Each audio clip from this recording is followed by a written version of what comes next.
Assalamualaikum warahmatullahi wabarakatuh. Waalaikumsalam warahmatullahi wabarakatuh. Bismillahirrahmanirrahim. Alhamdulillahi rabbil alamin. Wassalatu wassalamu ala ashrafil anbiya'i wal mursalin wa ala alihi wa ashabihil mujahidin at-tahirin, amma ba'du. Saudara-saudara kaum muslimin rahimakumullah. Pada dasarnya agama adalah aturan. Orang yang beragama adalah orang yang hidup memakai aturan.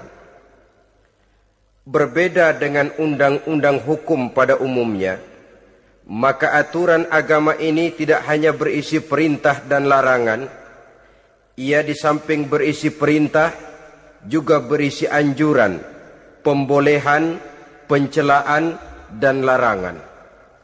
Dalam bahasa yang lebih dikenal, perintah adalah sesuatu yang apabila dilaksanakan beroleh pahala, sedang apabila ditinggalkan mendapat sanksi dosa. Amalan semacam ini dinamakan amalan yang wajib. Sedangkan anjuran, sesuatu yang apabila kita kerjakan beroleh pahala, apabila kita tinggalkan tidak beroleh dosa. Amalan semacam ini dikenal dengan amalan sunnah. Pembolehan adalah sesuatu yang boleh saja, artinya boleh dikerjakan, boleh pula ditinggalkan, dan amalan semacam ini kita sebut dengan amalan mubah. Pencelaan adalah sesuatu yang berpahala jika ditinggalkan, tapi tidak berdosa manakala dikerjakan, dan ini dinamakan perbuatan yang makruh. Sedangkan larangan, sesuatu yang apabila dikerjakan beroleh dosa, apabila ditinggalkan beroleh pahala, dan amalan semacam ini lazimnya dinamakan amalan atau perbuatan yang haram. Kalau agama merupakan aturan, maka konsekuensinya tentu ia berisi perintah dan larangan. Apabila perintah dilaksanakan, maka Allah Subhanahu wa ta'ala memberikan balasan berupa pahala. Sedangkan apabila larangan yang dikerjakan, Allah pun akan memberikan ganjaran yang bernama dosa. Baik pahala maupun dosa adalah sesuatu yang abstrak, sesuatu yang tidak nampak, tidak kelihatan oleh pandangan mata yang zahir. Itu sebabnya barangkali di zaman materialistis seperti sekarang ini, orang kurang tergerak mengejar pahala dan malah kadang-kadang terangsang untuk berbuat dosa. Karena pahala dan dosa sesuatu yang tidak kelihatan oleh pandangan mata yang zahir ini. Namun sungguh pun demikian, pahala dan dosa bisa mendatangkan kebahagiaan atau kegelisahan batin. Bersabda Rasulullah sallallahu alaihi wasallam, "Iza sarratka hasanatuka wa sa'atka sayyi'atuka fa anta mu'min."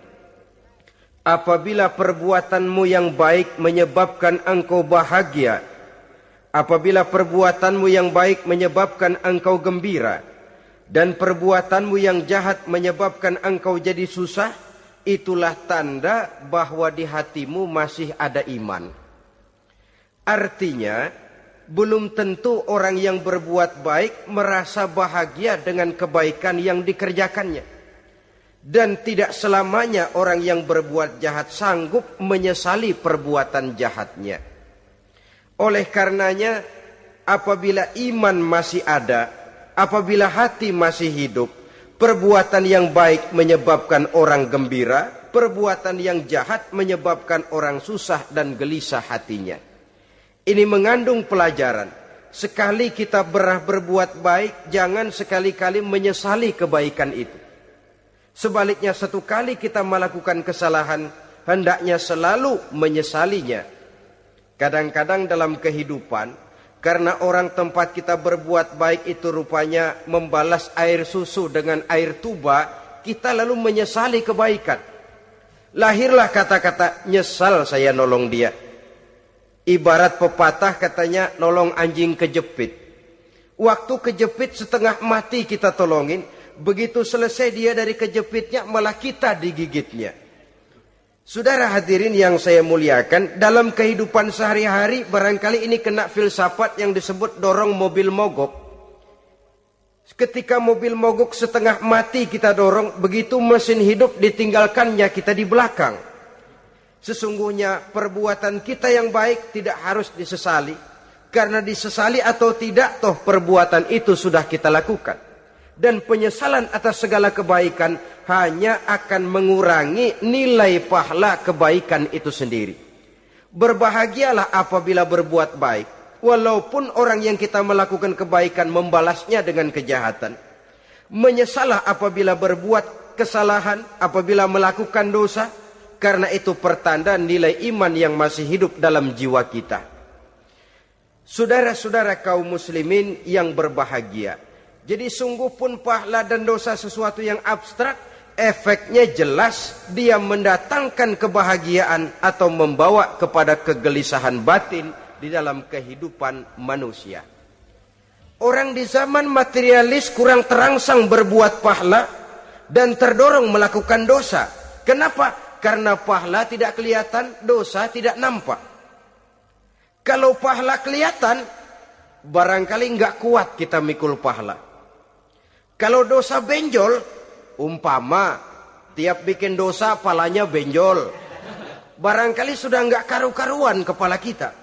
Baik pahala, baik dosa, sesuatu yang tidak nampak oleh pandangan mata zahir, tapi yang punya efek dalam kehidupan ini.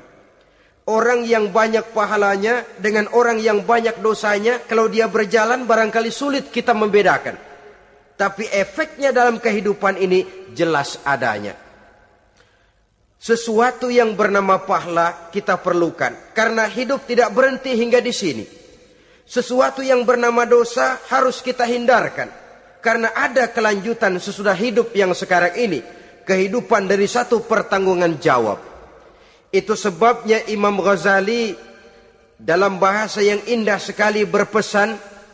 Jadidis safinah fa innal bahra amiq. Wa khuziz zad fa inna safara ba'id. Perbarui selalu kapalmu. Rawat, jaga baik-baik, dandani kapalmu. Fa innal bahra amiq, karena sesungguhnya lautan ini sangat dalam. Satu bahasa yang indah dari tamsil terhadap kehidupan. Perbaiki kapalmu karena lautan ini sangat dalam.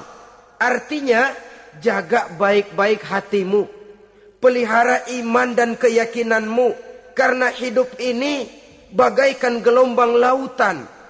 Tempo-tempo air tenang, tempo-tempo ombak menggila dan menggunung. Jaga iman baik-baik karena hidup penuh dengan cobaan dan ujian. Itu maksudnya.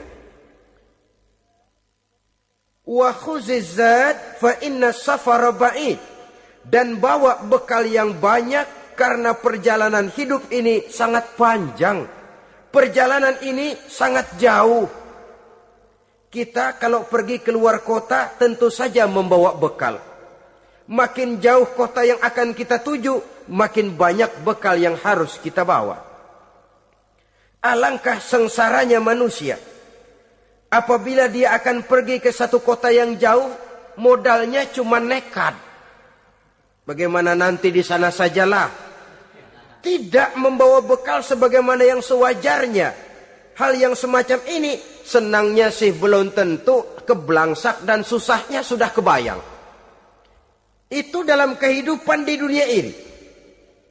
Bagaimana kalau sudah bicara tentang kehidupan yang akan datang? Karena sesungguhnya hidup ini merupakan satu perjalanan yang sangat panjang. Sejak kita tinggal di alam arwah, pada saat jasad belum lagi diciptakan Allah, ruh sudah diciptakannya lebih dahulu. Sampai kemudian kita pindah ke alam rahim, alam kandungan ibu. Untuk kemudian berpindah kepada kehidupan dunia. Dari dunia ini kita pindah ke alam barzakh. Di sana tinggal kita 100 tahun mungkin, 100.000 tahun mungkin, 1 juta tahun mungkin. Menunggu saat datangnya kiamat. Lalu dari alam barzakh pindah kita ke alam akhirat. Satu perjalanan yang sangat panjang. Alangkah malangnya, alangkah sengsaranya jika tahu kita begitu panjangnya perjalanan hidup ini, tidak ada bekal yang kita bawa. Artinya kesengsaraan, kesulitan yang bertali-tali sudah jelas akan menimpa kita. Kalau pergi kita keluar kota membawa bekal uang, membawa bekal makanan, apa bekal yang mesti kita bawa apabila kita kembali ke alam barzakh, kembali ke alam kubur, berkumpul di padang mahsyar di akhirat nanti? Nasi yang mau kita bawa, uang yang mau kita bawa? Tentu tidak lagi, karena kehidupan materialis selesai di atas liang lahat. Bila masuk kita ke liang lahat, disitulah pahala dan dosa memegang peranan yang sangat penting. Maka pada pertemuan malam ini kita akan bicara tentang pahala dan dosa itu. Saudara-saudara kaum muslimin rahimakumullah. Yang dinamakan pahala, kata Imam Ali Al-Jurjani dalam kitab At-Ta'rifatnya, ma yastahiqqu bihi ar-rahmatu wal maghfiratu minallahi ta'ala. Sesuatu yang pelaksananya berhak untuk mendapat rahmah dan ampunan dari Allah. Dengan kata lain, nilai pahala adalah akibat dari perbuatan-perbuatan di dalam melaksanakan perintah dan anjuran yang ada di dalam kehidupan agama. Apabila perintah dan anjuran kita laksanakan, nilai pahala itu lalu datang. Nah, nilai pahala dalam Islam, menurut konsepsi Quran, Allah menjelaskan, man jaa bil hasanati falahu asyru amsalihha. Barang siapa yang datang membawa satu kebajikan, barang siapa yang melaksanakan satu kebaikan, maka dia akan mendapat balasan 10 kali dari kebaikan yang dikerjakannya. 10 kali ini pun masih dilipat gandakan dengan 7. 7 ini pun masih dikalikan 100. Dan itu pun masih ditambah dengan pernyataan, wallahu yudha'ifu liman yasha. Allah masih akan melipat gandakan perbuatan baik seseorang yang dikehendakinya. Itulah nikmatnya dalam Islam. Tetapi sebaliknya, wa man jaa bisayyi'ati fala yujza illa mislaha. Barang siapa yang melakukan satu kejahatan, dia tidak akan mendapat balasan kecuali sesuai dengan kejahatan yang dikerjakannya. Alangkah rahman dan rahimnya Allah. Orang yang berbuat baik dibalas 10, dikali 7, dikali 100, masih dilipat gandakan pula. Tapi orang yang berbuat jahat tidak akan mendapat balasan kecuali sesuai dengan kejahatan yang dikerjakannya. Ini kan beda dengan sifat kita manusia. Kita ini kadang-kadang kalau dijitak membalasnya mukul. Tapi kalau orang berbuat baik kepada kita, kita enggan untuk berbuat baik kepada orang tadi. Allah tidak mengajarkan begitu. Satu kebaikan berbalas 10. Satu kejahatan berbalas dengan satu kejahatan. Maha Rahman dan Rahim Allah. Bahkan dalam Islam, niat berbuat baik saja mendapat pahala. Sedangkan niat berbuat jahat belum ditulis merupakan satu dosa sampai kejahatan itu dikerjakan oleh orang yang niat tadi. Umpamanya, saudara niat, nanti malam giliran pengajian saya mau hadir di majelis taklim. Pas datang waktu malam, hujan turun sangat lebat. Saudara berhalangan datang ke majelis taklim, saudara sudah mendapat pahala niat. Tapi saudara niat, nanti malam kalau turun hujan, saya mau bongkar rumahnya si fulan, saya mau curi seluruh harta bendanya. Ternyata malam saudara tidak mengerjakan perbuatan itu belum ditulis dosa sampai perbuatan itu benar-benar dikerjakan. Tapi lalu jangan macam-macam. Kalau begitu niat aja yang baik, biar nggak usah dikerjain. Niat aja pengen ngaji walaupun tidak ada niatan untuk ngaji. Allah lebih tahu tentang apa yang terdetik di dalam hati sanubari kita. Itulah sebabnya sangat dianjurkan orang untuk melakukan segala macam kebajikan. Dan dianjurkan orang menjauhkan segala macam bentuk kejahatan. Karena dia akan berefek melahirkan dosa dan pahala. Dosa dan pahala itulah alat untuk memperoleh kebahagiaan di alam kubur, di padang mahsyar, sampai di akhirat nanti. Di dunia ini mungkin segalanya bisa kita beli dengan yang namanya uang. Keamanan kita bisa menyewa petugas untuk menjaga rumah kita. Kendaraan yang mewah bisa kita beli. Udara yang sejuk bisa kita ciptakan. Siapa banyak uang, dia raja. Mungkin itu di dunia. Tapi bisa apa uang kalau kita sudah masuk ke alam kubur? Bisakah munkar nakir kita sogok? Udah karkir, jangan nanya nih, cepet. Bisakah malaikat azab menyingkir dengan uang semir? Ternyata tidak. Untuk memperoleh kebahagiaan di sana, nilai pahala. Kesengsaraan akan kita dapat kalau kita banyak menumpuk dosa. Oleh karena itu jangan beranggapan, pahala nggak kelihatan, dosa juga nggak kelihatan, biarin saja. Yang tidak kelihatan ini pada waktunya akan memegang peranan yang sangat penting. Tapi tidak cuma untuk menghadapi hidup di situ, kita lalu harus berbuat baik dan meninggalkan yang jahat. Terutama juga di dunia ini. Toh pepatah bilang gajah mati meninggalkan gading. Harimau mati meninggalkan belang. Apa yang akan kita tinggalkan setelah kita mati? Kita ingin jasad kita boleh hancur terkubur tanah. Tapi nama kita ingin hidup terus. Dikenang orang 100, 1000, bahkan 1.000.000 tahun yang akan datang. Ditulis orang dengan tinta emas dalam sejarah, tercatat kita sebagai orang baik-baik. Saudara-saudara kaum muslimin rahimakumullah. Lalu perbuatan apa yang bisa mendatangkan pahala itu? Saudara-saudara, semua perbuatan yang diperintah dan dianjurkan oleh Allah, yang dikerjakan dengan ikhlas hanya untuk mencapai ridho Allah, mendatangkan pahala. Kadang-kadang menurut pendapat kita remeh. Tapi nilainya di sisi Allah besar. Itu pahala. Menghitung pahala itu hak prerogatif Allah. Perbuatan yang ringan Allah mau berikan ganjaran yang besar, itu urusan Allah. Misalnya, kata Nabi, la tahkiranna minal ma'rufi syai'an. Jangan kamu menganggap remeh perbuatan baik walaupun kecil. Jangan merasa sulit melakukan perbuatan yang mengandung pahala. Bertemu dengan teman, muka kita cerah, berpahala. Menyingkirkan duri di jalanan, berpahala. Menolong orang yang sesat, memberitahu orang yang bertanya, berpahala. Tidak sulit kalau kita mau. Yang diperintah dan dianjurkan oleh agama, itu perbuatan yang mengandung nilai-nilai pahala. Masalahnya cuma tinggal mau atau tidak, dan dikerjakan dengan ikhlas.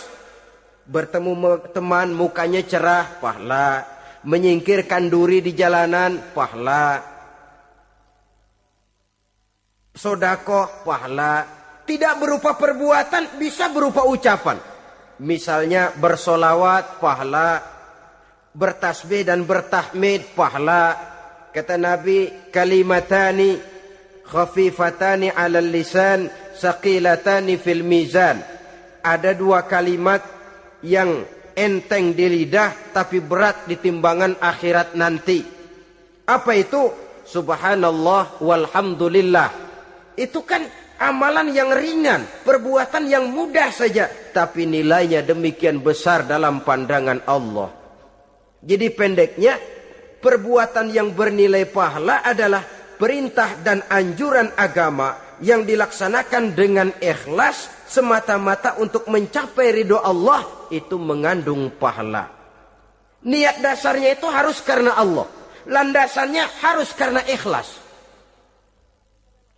Bukan cuma sekedar basa-basi, tidak karena ingin dipuji orang, tidak karena mengharap tanda jasa, tapi ikhlas semata-mata.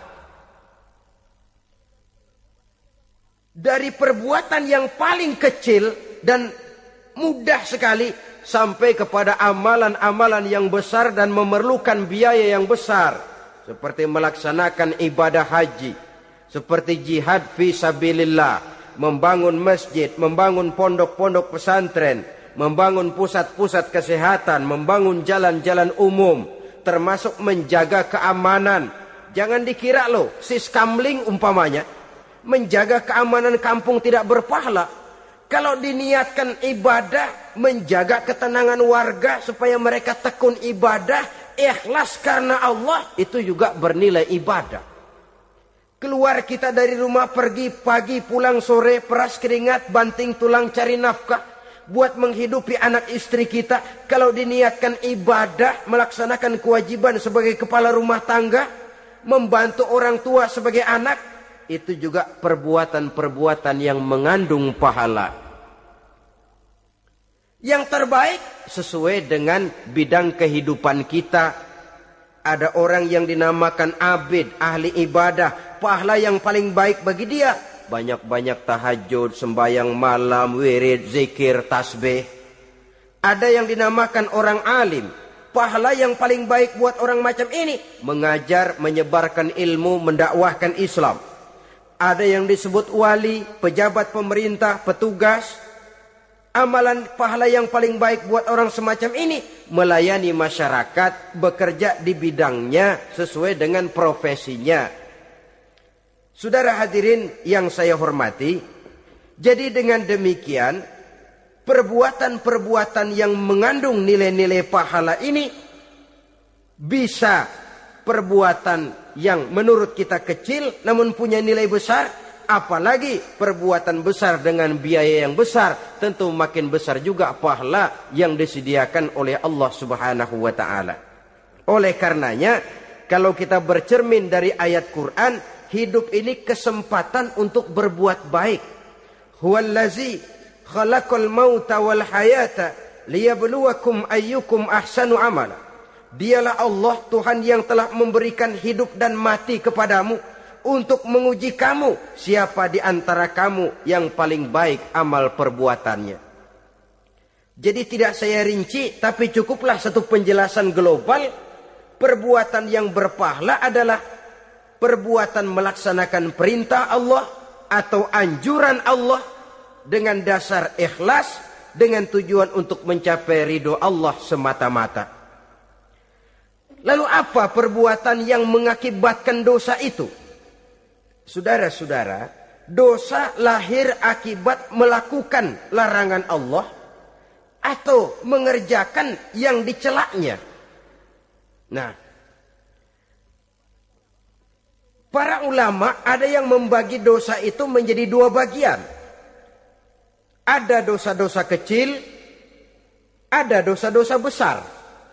Tetapi sebenarnya ditinjau dari segi hakikatnya, kalau sudah melakukan satu kesalahan yang mengakibatkan dosa, jangan dilihat besar dan kecilnya, tapi kepada siapa dosa itu kita kerjakan. Sebab kalau dosa kita anggap satu yang kecil, orang akan terangsang untuk mengerjakan yang kecil-kecil saja. Sehingga dengan demikian, yang kecil pun akan menjadi besar kalau ditumpuk-tumpuk. Sedangkan yang besar bisa saja menjadi kecil kalau selalu diiringi dengan permohonan ampun kepada Allah. Itu sebabnya para ulama sufi, orang-orang tasawuf mengatakan la saghair ma'al istimrar wa la kabair ma'al istighfar. Tidak ada dosa yang kecil kalau dikerjakan terus-menerus, dan tidak ada dosa yang besar kalau digempur tiap saat dengan perbuatan istighfar atau memohon ampun kepada Allah Subhanahu wa ta'ala. Cuma saja pada umumnya, karena dosa-dosa kecil itu lebih mudah taubatnya, dan ada janji Nabi. Barang siapa yang meninggalkan dosa-dosa besar, akan diampuni dosa-dosanya yang kecil-kecil. Oleh karena itu, pada kesempatan ini kita akan juga bicarakan apa saja yang termasuk klasifikasi dosa-dosa besar, dengan harapan kita bisa menjaga diri, menyelamatkan diri, jangan sampai terjatuh ke dalam dosa-dosa yang besar tadi. Tetapi bukan berarti kita harus terangsang melakukan dosa-dosa yang kecil. Biarin kecil ini, tobatnya gampang. Dosa kelas teri. Dosa itu kan tidak kelihatan. Lalu terangsang melakukan perbuatan dosa-dosa. Walaupun kecil, kalau berlarut terus-menerus, dia akan tumbuh menjadi dosa yang besar. Oleh karenanya, jangan sampai mengundang pengertian. Kalau kita membicarakan dosa-dosa yang besar, lalu terangsang melakukan dosa-dosa yang kecil. Karena bagaimanapun juga, dosa kecil dan dosa besar sama dalam arti kepada Allah kita melakukan kesalahan. Dan dosa yang kecil pun kalau bertumpuk, dia akan menjadi banyak. Saudara-saudara kaum muslimin rahimakumullah. Ada beberapa jenis dosa-dosa besar. Jenis yang pertama, asyirku billah. Syirik atau menyekutukan Allah. Dari sekian deretan dosa-dosa besar, syirik ini merupakan bapak moyangnya dosa. Dedengkotnya dosa, itu syirik, menyekutukan Allah. Bahkan dosa yang lain Allah masih mau mengampuni. Tapi kalau sudah syirik, menyekutukan Allah, itu sudah satu dosa yang tidak berampun sama sekali. Oleh karena itu tepat pesan Imam Ghazali tadi. Jadi di safinah fa innal bahra amik. Jaga iman, pelihara akidah, dandani kapal. Karena hidup ini gelombang lautan sangat dalam, hidup banyak cobaan. Di dalam hidup di zaman sekarang ini, saudara bisa perhatikan. Di mana tensi ekonomi tinggi, lapangan kerja sulit, persaingan hidup makin tajam, sifat egois dan individualis tumbuh di mana-mana, rasa solidaritas sosial menurun, sifat gotong royong musnah, orang mudah potong kompas, potong jalan, ingin cepat kaya, ingin cepat naik pangkat, ingin dapat kedudukan. Kadang-kadang akidah pun terjual, akidah pun musnah, jatuh ke jurang syirik pun tidak jadi soal. Itu yang kita khawatirkan. Kalau dosa-dosa yang lain Allah masih mau mengampuni, tapi kalau sudah jatuh kepada syirik, Allah sama sekali tidak akan memberikan ampun. Dalam kaitan dengan ini barangkali tepat sinyalemen Imam Ali itu. Andai kata kemiskinan merupakan satu kepribadian, saya akan membunuhnya lebih dahulu. Artinya memang kemiskinan ini sering mendorong orang kepada jurang kemusyrikan. Tidak tahan menghadapi godaan perut akibat tensi ekonomi yang tinggi, lapangan kerja yang sulit. Iman pun jadilah ditukar dengan 3 liter beras. Akidah pun jadilah dibarter dengan 3 bungkus supermi. Dengan pakaian bekas, dengan obat-obatan. Tidak jadi soal baginya mengejar kebahagiaan yang relatif singkat dengan mengorbankan kebahagiaan yang abadi. Persis ibarat pepatah, nyari jarum kampak hilang. Mencari sesuatu yang kecil, yang besar jadi sia-sia. Membela perut, mengorbankan akidah. Na'udzubillah summa na'udzubillah. Saudara-saudara kaum muslimin rahimakumullah. Ini fakta. Ini kenyataan. Dan hal semacam ini tidak bisa diatasi cuma dengan ceramah, simposium, diskusi, seminar. Apalagi Nabi berpesan, solahu ummati bil ilmi wal mal. Umatku hanya bisa menjadi baik akidahnya dengan ilmu dan harta. Itu bahasa Nabi. Kalau bahasa kita sekarang, dengan ekonomi dan pendidikan. Ilmu, pendidikan, ekonomi, harta. Tanpa itu sangat besar kemungkinan kita bisa menjual akidah terjerumus di lembah kemusyrikan.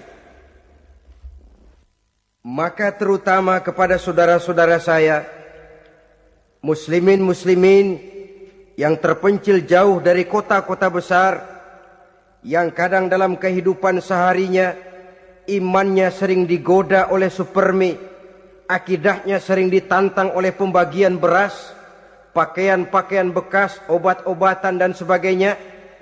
Jaga dan bentengi akidah kita. Lebih baik nyawa berpisah dari badan, asal iman jangan berpisah dari hati. Kepada adik-adik saya para remaja, para pemuda di kota-kota besar, yang iman dan akidahnya sering ditantang dengan minuman-minuman keras, fasilitas-fasilitas yang menghanyutkan, yang secara terarah dan praktis sedikit demi sedikit menggiring kita untuk keluar dari nilai-nilai akidah. Hati-hati, jaga baik-baik, sebab intan paling mahal, mutiara paling berharga, tidak lain nilai iman ini. Tergelincir kita daripadanya, jatuh ke lembah kemusyrikan, jatuh ke satu dosa yang teramat besar, yang Allah tidak akan pernah memberikan ampun lagi. Ini dosa besar yang pertama. Yang kedua, qatlun nafsi illa bilhaq, membunuh orang tanpa alasan yang benar. Di zaman kesulitan ekonomi kadang-kadang orang mudah nekat. Tengok saja, kadang-kadang karena pasal uang 100-200 perak saja nyawa bisa melayang. Kadang-kadang karena urusan yang remeh, salah omong, salah ambil, salah ucap, salah pegang, nyawa bisa jadi melayang.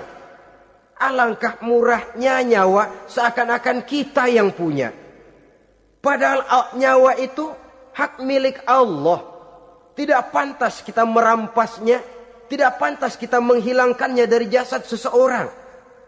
Oleh karenanya, membunuh orang merupakan satu dosa yang sangat besar. Jangankan kepada orang yang seakidah, orang yang lain akidah saja pun, kalau dia hidup berdamai, rukun, berdampingan, kita harus melindungi. Apatah lagi teman seakidah sendiri. Saudara-saudara kaum muslimin rahimakumullah, pantas kalau Nabi menyatakan apabila dua orang Islam sudah saling berkelahi, berbunuh-bunuhan, al-qatil wal maqtul finnar, yang membunuh dan yang dibunuh dua-duanya sama-sama masuk neraka. Sahabat heran, ya Rasul, kalau yang membunuh masuk neraka sih wajar, tapi yang terbunuh kok neraka juga, kenapa? Kata Rasul, sebenarnya dia juga cuma sudah niat untuk membunuh, cuma keduluan saja. Andai kata dia tidak terbunuh, tentu dia yang akan membunuh. Saudara-saudara kaum muslimin rahimakumullah, Islam sesuai dengan namanya adalah agama damai. Kita tidak boleh mencari-cari musuh, walaupun tidak boleh lari kalau bertemu musuh. Oleh karenanya, pantang seorang muslim menimbulkan benih keonaran menjadi biang kerok buat lingkungannya.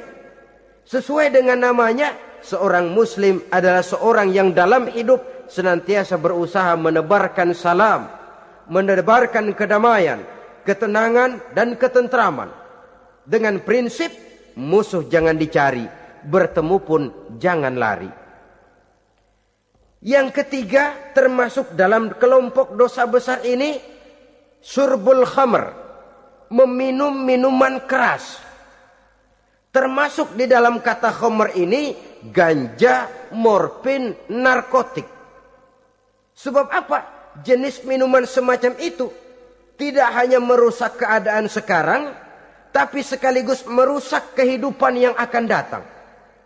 Kalau itu jatuh di tangan generasi muda, artinya kan merusak kehidupan masa depan daripada suatu bangsa. Karena apa? Remaja dan pemuda merupakan bentuk miniatur daripada kehidupan bangsa.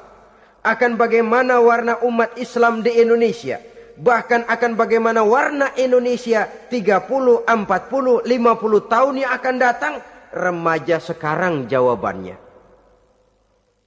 Kalau remaja kita sekarang ini kerjanya cuma bisa nyekek botol, insya Allah bangsa Indonesia 30-40 tahun yang akan datang akan tumbuh menjadi bangsa teler. Tidak banyak yang bisa kita harapkan. Remaja adalah gambaran masa depan dari satu bangsa, dari satu umat. Dan remaja itu di dalam dirinya secara fitrah terkumpul semua bakat, terdapat semua kemungkinan. Kita ini lahir membawa sifat pemimpin, tapi juga membawa sifat pengacau. Kita ini ada bakat jadi orang jujur, ada bakat jadi pengkhianat. Kita ini ada bakat menjadi orang baik-baik, kita juga punya bakat jadi biang kerok. Kita kemungkinan bisa jadi pemimpin bangsa, tapi juga bisa menjadi pemimpin bangsat. Nanti lingkungan dan pendidikan akan menumbuhkan, membentuk mana yang tumbuh lebih subur. Kalau lingkungan dan pendidikannya lebih banyak bercerita tentang kejujuran, maka nilai kejujuran yang akan tumbuh lebih banyak dalam jiwanya. Dan insya Allah diharapkan dia akan menjadi manusia yang jujur di kelak kemudian hari nanti. Dan masalah minuman keras ini sebenarnya berkait. Kita tidak bisa cuma menyalahkan remaja saja, menyalahkan pemuda saja. Karena bagaimanapun masalahnya kompleks. Menghancurkan sesuatu tanpa melihat kausalnya, tanpa melihat sebab akibatnya kan sama juga bohong.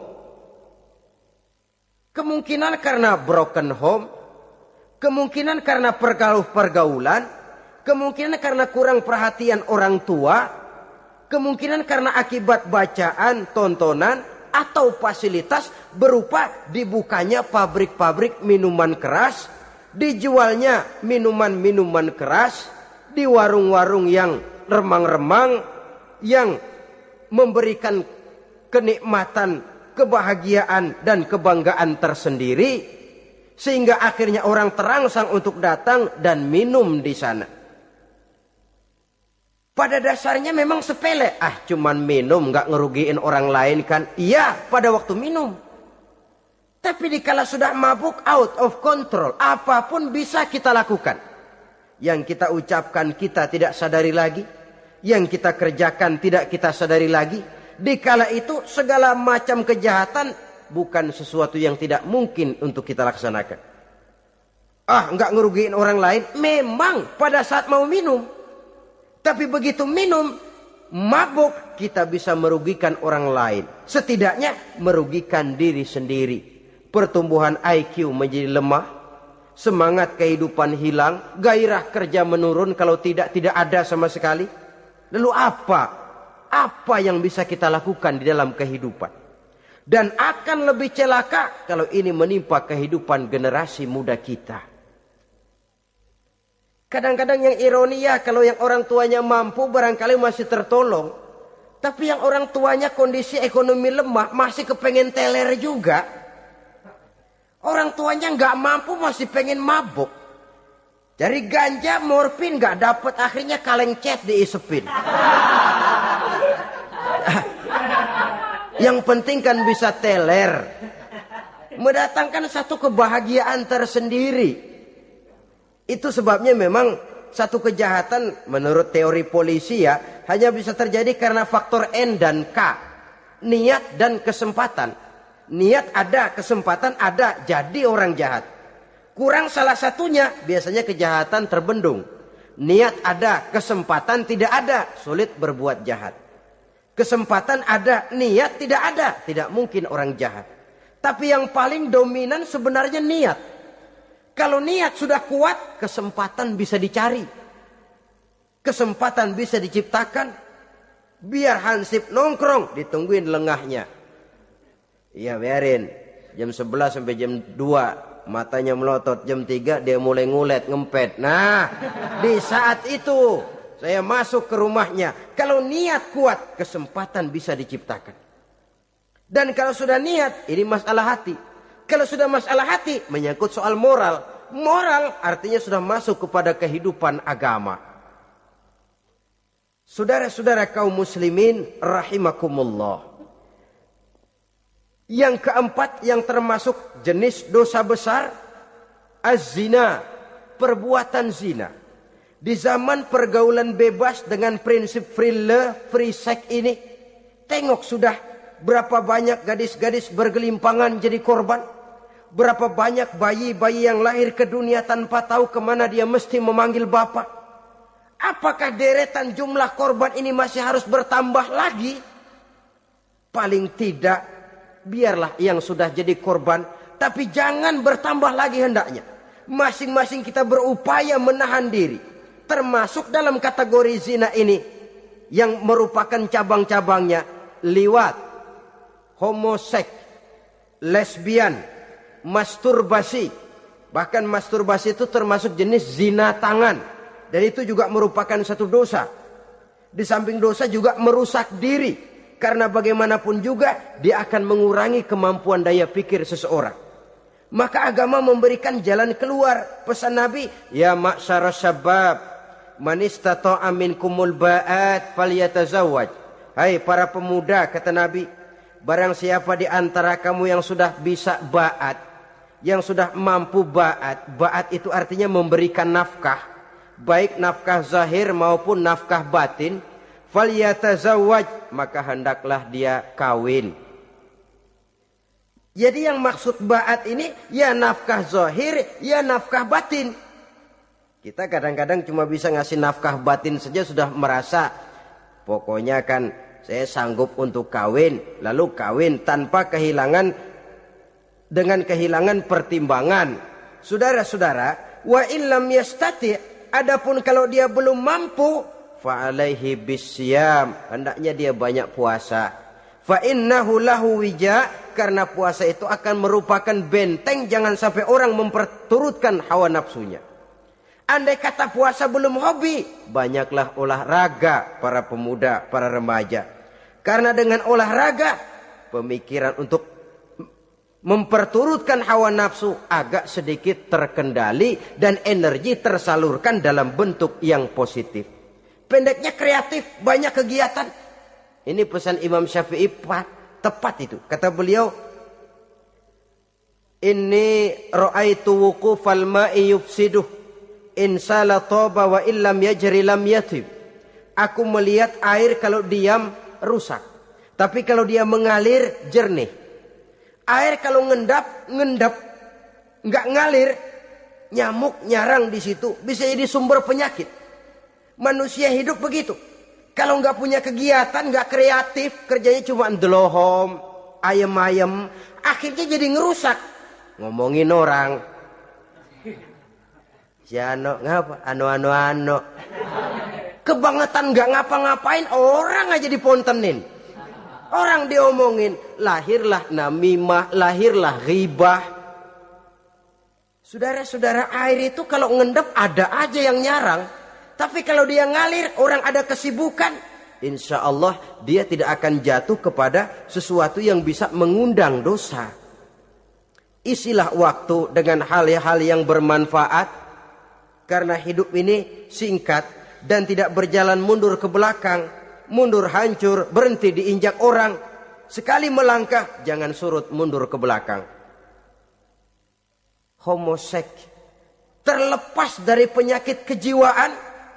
Sekarang ini kan sudah ada persatuan kaum gay katanya. Meminta perlakuan yang sama dan agar dibolehkan kawin sesama mereka. Secara manusiawi boleh. Secara manusiawi kita hargai mereka. Tapi dari kacamata agama ini jelas merupakan penyimpangan.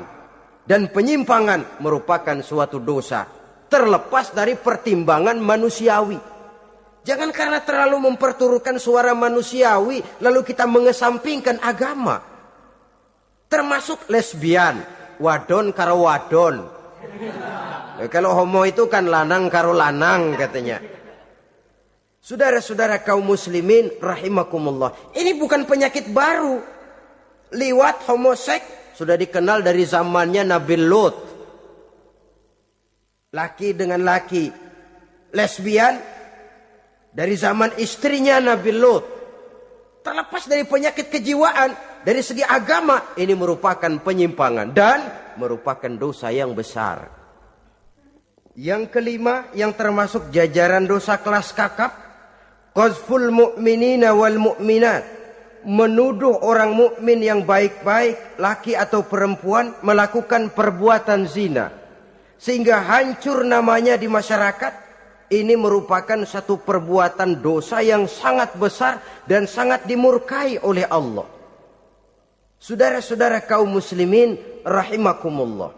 Oleh sebab itu tentang masalah ini, kalau memang tidak ada saksi, jangan sembarang kita enteng lidah menuduh orang lain berbuat zina, menuduh orang lain berbuat serong. Dosanya kelewat besar di dalam kehidupan.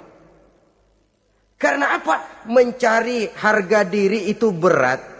Memelihara kehormatan diri jauh lebih berat. Satu kali orang dihancurkan namanya di masyarakat, dia akan terisolir jadinya. Oleh karenanya, berlindung kita kepada Allah. Jangan sampailah dihinggapi oleh sifat ini. Karena sentimen kita kepada seseorang, karena hasad kita kepada seseorang, tidak senang melihat orang lain lebih maju, lalu lidah ini seenaknya saja mengucapkan kata. Padahal sanksi dan resikonya sangat besar. Yang kita tuduh barangkali mendapat pahala dari Allah. Kita sendiri yang menuduh tanpa saksi, tanpa alasan yang benar, mendapat dosa yang sangat besar. Saudara-saudara, memang kadang-kadang aneh dalam hidup ini. Seorang pelacur biasanya bisa menjaga mulutnya di masyarakat. Kata-katanya baik, sopan. Kenapa? Karena mulut yang satu sudah tidak terjaga.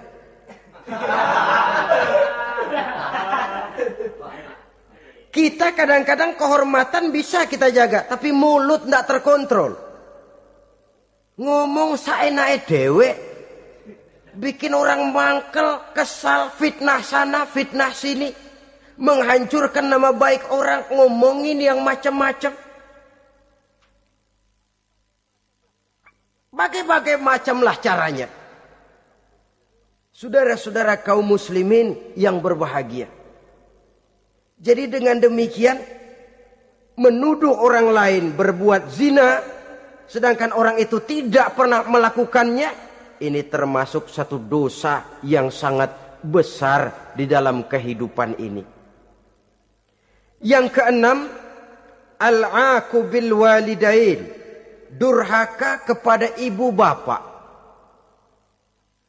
Seorang anak, bagaimanapun banyak nilai ibadahnya, banyak kebaikan di masyarakat, menyandang berbagai macam gelar, pangkat dan jabatannya tinggi. Tapi kalau sudah durhaka kepada kedua orang tuanya, alamat hidup tidak lagi membawa keberkahan. Dan itu dosa yang sangat besar. Sampai Nabi sabdakan, ridho Allah ada di dalam keridhaan ibu bapak. Murka Allah pun ada di dalam kemurkaan ibu dan bapak. Walaupun belum tentu setiap kita orang tua, tapi yang jelas setiap kita adalah anak. Dan setiap anak punya ibu dan bapak. Jangan sampai kacang lupa kepada kulitnya. Saudara-saudara kaum muslimin rahimakumullah. Durhaka kepada ibu bapak merupakan perbuatan yang sangat dimurkai oleh Allah. Apalagi ibu yang telah melahirkan kita, bahkan mengandung kita. Begitu juga bapak yang telah berusaha peras keringat banting tulang untuk mengasuh membesarkan kita. Tidak ada perbuatan baik yang kita lakukan untuk bisa menebus kebaikan daripada ibu dan bapak kita. Setidaknya kalau belum bisa berbuat baik kepadanya, kepada keduanya, janganlah menyakiti hati keduanya. Itu saja dulu yang harus dijaga. Kadang-kadang sudah berbuat baik enggak, nyakitin melulu. Sudah nyenangin belum bisa, saban sehari nyakitin saja. Padahal kedua orang tua itu doanya manjur sebagaimana sumpahnya juga bisa jadi kenyataan dan sering bahkan menjadi kenyataan. Sampai ibu bapak sudah wafat, sudah meninggal sekalipun, kewajiban berbakti masih harus terus dilakukan oleh seorang anak. Lalu yang ketujuh, at-tawalli yaumaz zahfi, berpaling pada hari pertempuran. Orang sedang sibuk-sibuk menghadapi musuh, maksudnya berjuang membela agama ini, dia lari menyelamatkan diri. Pengecut, mental munafik. Ayo, kalau demi agama, mari kita maju ke depan. Allahu Akbar. Yang besar Allah, yang lain kecil semua. Maju. Orang lain maju serentak, dia mundur jauh ke belakang. Mental munafik, mental calo istilah sekarang ini. Oh itu calo, mental calo. Tuhan gedek banget itu. Coba ya, calo itu paling sibuk nyuruh penumpang naik. Tapi sementara penumpang naik sampai ke tempat tujuan masing-masing, calonya nggak kemana-mana, diem aja di situ. Cuma orang aja disuruh naik. Saudara-saudara, kerja bakti, orang turun ke comberan, dia naik ke tempat tidur. Mundur di hari pertempuran, menyebabkan orang lain gugur, dia sendiri menyelamatkan diri. Mental pengecut, mental munafik, itu merupakan dosa yang sangat besar. Saudara-saudara kaum muslimin rahimakumullah. Itu sebabnya agama itu memerlukan keberanian. Memang, tapi bukan keberanian yang tanpa perhitungan. Sebab berani tanpa berhitung namanya berani babi. Kita berani kalau benar, kita harus takut kalau salah. Jangan dibalik. Salah berani, nekat namanya. Benar takut, pengecut namanya. Orang yang pengecut adalah orang yang takut membela kebenaran. Orang yang nekat sesungguhnya udah salah nggak malu lagi. Udah salah nekat lagi. Merasa rugi berbuat kebaikan, puas kalau berbuat kejahatan. Padahal Nabi pesan, siapa yang berbuat dosa sambil tertawa, nanti dia akan masuk neraka sambil menangis. Karena itu dipesan pula di dunia ini, sering-seringlah mencuci mukamu dengan air mata taubat. Cuci lidahmu dengan zikir kepada Allah. Bersihkan hatimu dengan air ikhlas. Saudara-saudara kaum muslimin rahimakumullah. Kan ada toh orang berbuat baik nggak gembira, tapi berbuat jahat malah puas. Atau sama saja orang lain berbuat baik, hatinya kesel. Orang lain berbuat jahat, dia malah mendukung. Atau orang lain tergelincir berbuat jahat, dia malah girang. Ini kan tidak objektif. Karena yang berbuat baik orang yang dia keselin, dia nggak seneng. Tetapi karena yang berbuat jahat orang yang dia senengin, dibenerin juga. Itu nggak objektif namanya. Mundur di hari pertempuran pada saat saudara-saudara kita sedang menghadapi musuh, sikap pengecut yang sangat dibenci Allah. Yang kedelapan, termasuk kelompok dosa besar, aklu malil yatim, makan harta anak yatim. Kadang-kadang ada orang mengeksploitir loh nasib anak-anak yatim. Karena biasanya para dermawan peka kalau mendengar nasib yatim, memberikan santunan. Si yatim belum makan, yang ngurusin udah pada kenyang.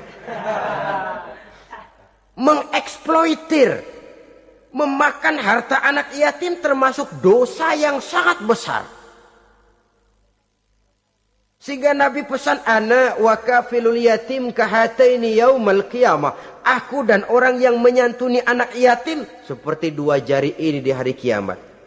Rumah yang paling dimuliakan Allah adalah rumah yang di dalamnya ada anak yatim yang hidupnya dihormati. Hidupnya disantuni, keperluannya dicukupi. Maaf saja, tahap kita menyantuni anak yatim ini baru tahap setahun sekali. Kalau Muharram kita agungkanlah, kita besarkan. Lebaran yatim katanya. Kita kumpulkan dana, kita usap kepala yatim, kita kumpulkan beras. Kita bagikan hari itu. Perkara bulan depan kelaparan, kita tutup kuping.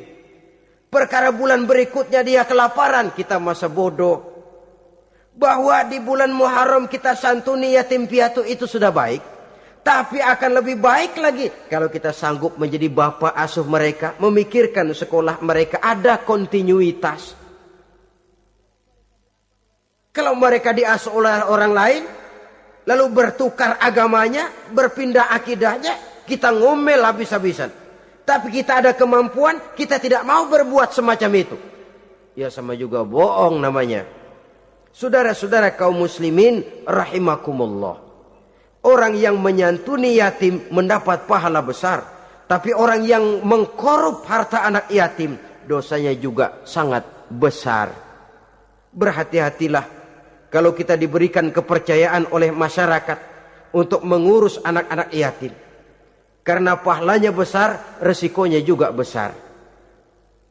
Yang ke-9, syahadatuz zur, sumpah palsu. Sebab sumpah palsu ini menggunakan nama Allah untuk sesuatu yang tidak benar. Nama kita saja dibawa untuk yang tidak benar, kita jengkel. Nama kita dipalsukan untuk sesuatu yang tidak baik, kita kadang-kadang jengkel, tidak puas jengkel, menuntut melalui saluran hukum. Kenapa? Nama saya dicatut. Bagaimana lagi kalau nama Allah kita pakai untuk bersumpah, sumpahnya palsu, menguntungkan kita, merugikan orang lain, Allah murka betul. Maka sumpah palsu termasuk deretan dosa-dosa besar. Apalagi yang ke-10, aklur riba, makan riba alias renten. Ini kan yang cepat mendatangkan uang. Kadang-kadang kalau yang bikin riba itu orang awam barangkali, ya masih kita maklumin. Kadang-kadang penyakit ini datang menimpa mereka juga yang kita kenal kebaikannya. Bahkan suka datang ke musola, rajin ke masjid kadang-kadang. Riba masih dimakannya. Karena cara cari duit paling enak. Duit utuh tambahnya terus masuk. Na'udzubillah summa na'udzubillah. Itu yang diibaratkan dalam perjalanan Mi'raj. Waktu Nabi diperlihatkan neraka. Orang perutnya sebesar rumah dililit ular. Diseret-seret itu hancur perutnya. Dibulatkan lagi, diseret lagi, hancur lagi. Dibulatkan lagi, terus menerus begitu. Dia berteriak, mengerang, mengeluh, mengaduh kesakitan. Nabi tanya, itu apa Jibril? Itu contoh dari umatmu yang suka makan riba Muhammad. Makan renten. Saudara-saudara, ini kan mencekik leher orang. Orang sedang kesulitan. Kelihatannya sih baik, menolong. Tapi di belakang menolong itu nyekek. Di belakang nolong itu nyekek. Dan nyekek itu sebenarnya tujuan utamanya. Orang yang menjalankan riba pada dasarnya tidak punya peri kemanusiaan kok. Kalau dia kelihatannya mau menolong, kelihatannya motifnya mencari untung di belakang itu. Jauh dari kemanusiaan. Yang ke-11, saudara-saudara, termasuk jajaran dosa besar itu qat'ur rahim, memutuskan silaturahmi, marah, hobi sama marah. Kalau 3 hari nggak marahan sama orang, ngebet palanya. Selalu nyari gara-gara. Kalau udah marah berlaku perpanjangan waktu. Tahun, 2 tahun, kadang-kadang seumur hidup. Saudara hadirin yang saya muliakan. Apalagi mengurangi timbangan termasuk kelas dosa besar. Makan suap termasuk dosa besar. Semir menyemir dosa besar. Apalagi bunuh diri. Nah ini, bunuh diri dosa besar. Kadang-kadang karena sulit nekat. Daripada hidup susah mendingan mati sekalian. Apa dikira kalau mati urusan selesai? Belum. Termasuk memotong anggota badan sendiri. Dosa besar. Kayak belum lama ada kesulitan ekonomi mau lebaran. Alat vitalnya dipotong. Itu berita-berita koran. Itu pun dosa besar. Lah kan badan saya sendiri. Ya, badanmu sendiri, tapi yang ciptakan Allah, yang berikan Allah. Kenapa mesti dipotong? Karena kesulitan ekonomi, alat vitalnya sendiri dipotong. Ya namanya alat vital, kalau sudah nggak ada yang vital kan hampa hidup ini. Tapi lalu kehilangan pertimbangan. Saudara-saudara kaum muslimin, karena itu di hadapan segala macam kesulitan, jangan sampai kita kehilangan pertimbangan lalu terjatuh ke dalam dosa-dosa besar ini. Mudah-mudahan Allah selamatkan kita dari segala macam bentuk dosa besar, sehingga diampuni segala dosa yang kecil, dan digerakkannya kita untuk hidup melakukan kebaikan yang membawa pahala yang sebesar-besarnya. Ini sajalah pertemuan kita saat ini. Terima kasih atas segala perhatian. Mohon maaf atas segala kekurangan. Wassalamualaikum warahmatullahi wabarakatuh. Waalaikumsalam warahmatullahi wabarakatuh.